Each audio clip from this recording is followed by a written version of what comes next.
Hi guys, welcome to my YouTube channel Vishnu coaching centre.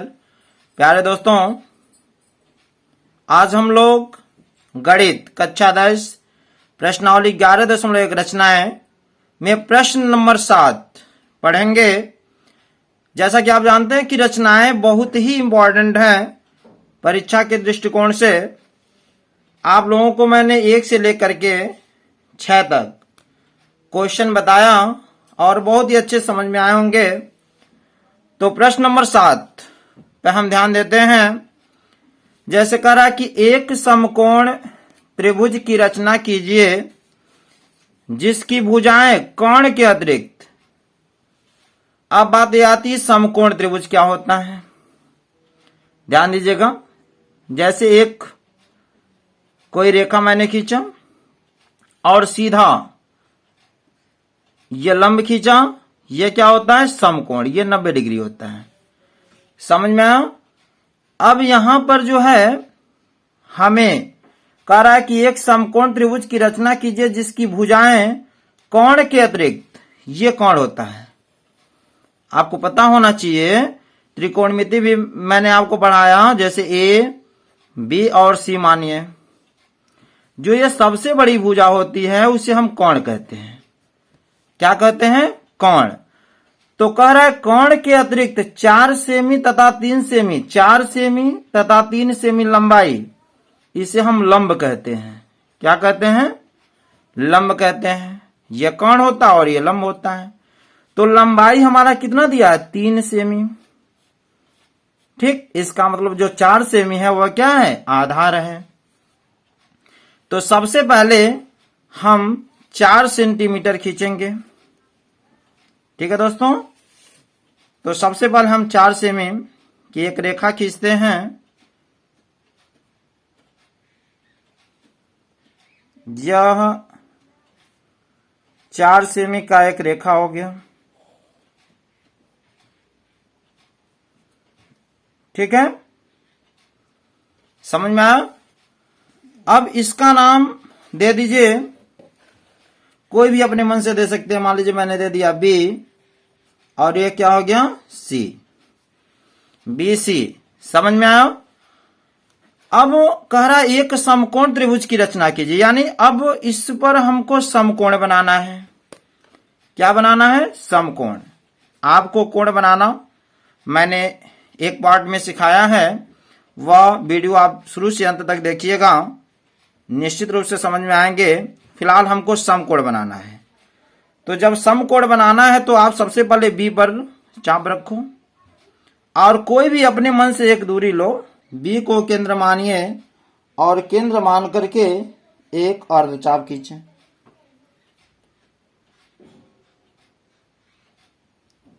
ठीक है, समझ में आया। अब हम क्या करेंगे, वही दूरी लेकर के, ये दूरी बिल्कुल हिलना नहीं चाहिए। बी से काटिए, यहां से बी से काट दिया ना। अब यहां से एक चाप कटा और वही दूरी लेकर के यहां से काटिए।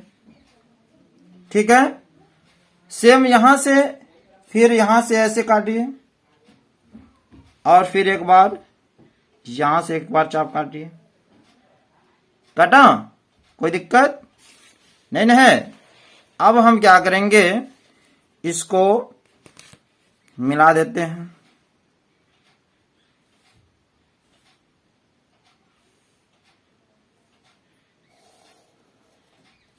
ठीक है, तो यह हमारा जो कोण बना 90 डिग्री का बना, समकोण हो गया।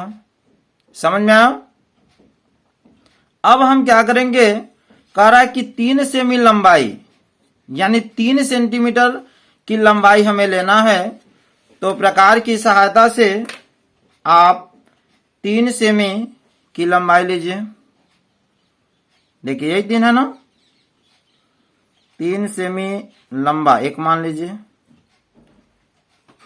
ठीक है दोस्तों, 3 सेमी लंबाई लेने के बाद बी को केंद्र मानिए और बी को केंद्र मान के यहां से ऐसे एक चाप काटें। कट गया। और ये आप जानते हैं कितना है 4 सेमी, और ये कितना हो गया 3 सेमी। ठीक है, अब इसको आप कोई एक मान लो ए, जहां पर कटा है। अब ए से आप सी को मिला दो, ए से सी को मिला दो। समझ में आया कि नहीं आया? अब ये क्या बना, त्रिभुज ए बी सी। अब हम देखेंगे कि सबसे बड़ा मान क्या है। जैसे 5/3 गुनी कह रहा है ना, तो सबसे बड़ा मान क्या है 5। तो बी से हम एक न्यून कोण खींचेंगे। ठीक है, यह न्यून कोण हो गया, और इसको आप क्या मान लें, यक्स मान लें। ठीक है, यक्स हो गया। अब हम क्या करेंगे, इसमें 5 बराबर चाप काटेंगे।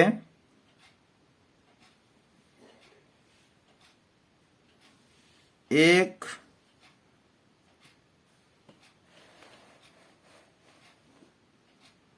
2 3 4 5।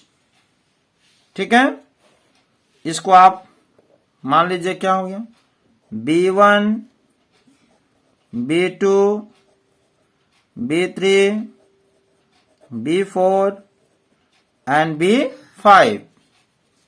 ठीक है, अब हमको हर को देखना। हर में क्या है 3 है। अब हर को हम C से मिला देंगे। हर क्या है 3, तो यानी B3 को आप किससे मिला दीजिए, C से मिला दीजिए। ठीक है, मिल गया। अब हमें क्या करना है कि B3C के समांतर एक और खींचना है। तो हम क्या करेंगे, B5 पर कोई भी एक दूरी लेकर के B3 पर रखें, और रखने के बाद एक यहां से ऐसे चाप काटें। काटा, वही दूरी लेकर के क्या है, अंश में 5 है ना, तो B5 पर रखिए, और एक अर्धचाप की तरह काटें। ठीक है, अब इसको क्या करें, आप माप लें। देखिए,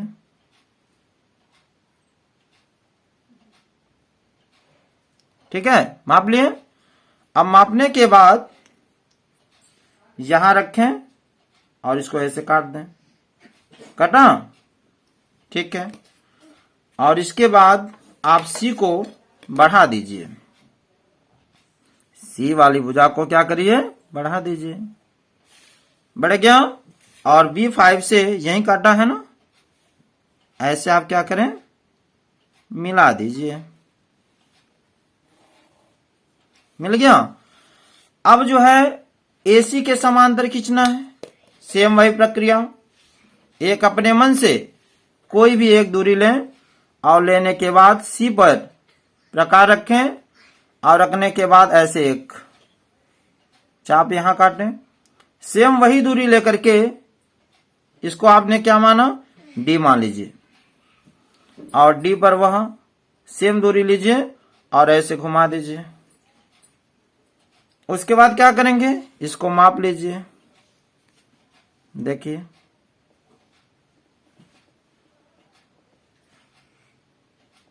अब इसको आप क्या करिए, माप लीजिए। माप लिए। अब यहां से एक चाप काट दीजिए। कट गया। अब D से इसको आप क्या करिए, मिला दीजिए।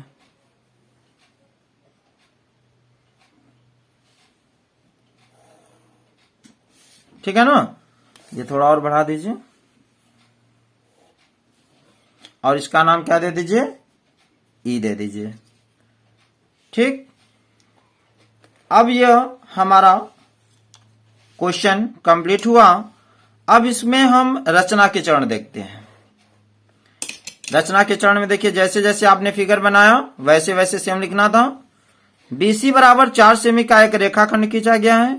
4 सेमी रेखाखंड खींचे हैं। B पर 90 डिग्री का कोण बनाया। यहां देखिए B पर 90 डिग्री का कोण बनाया गया है। B से BA बराबर 3 सेमी का चाप खींचा। B से BA बराबर कितने सेमी का? 3 सेमी का देखिए चाप खींचा गया है। तथा A से हमने क्या किया? C को मिला दिया है। चौथे नंबर, B से BX, B से जो ये BX है, देखिए BX है ना नीचे, B से BX एक रेखाखंड खींचा जो न्यून कोण क्या बना? CBX बना। इसके बाद 5वां नंबर क्या है? BX पर 5 बराबर चाप अंकित किया। BX पर 5 बराबर बराबर भाग B1, B2, B3, B4 और B5 मैंने अंकित किया। फिर क्या किए? B3 को C से मैंने मिला दिया है। और 7वां नंबर, B5 से B5D के समांतर B3C खींचा। जो बढ़ाए गए यानी BC को हमने क्या किया है? बढ़ाया है। वह बिंदु क्या है? D पर मिलता है। और अंत में फिर DE के समांतर क्या? AC खींचा। तो इस प्रकार मेरा रचना कंप्लीट हुआ। तो प्यारे दोस्तों, आप सभी लोग इसको नोट्स अच्छे से बना लें और इसके बाद मैं प्रश्नावली 11.2 लेकर के आऊंगा और वो भी आपको बहुत ही अच्छे समझ में आएंगे। तो प्यारे दोस्तों, अगर ये वीडियो आपको पसंद आया हो तो मेरे चैनल को लाइक, सब्सक्राइब और शेयर करना बिल्कुल मत भूलिएगा। तो मिलते हैं नेक्स्ट अगली कड़ी में अगली वीडियो के साथ प्रश्नावली 11.2।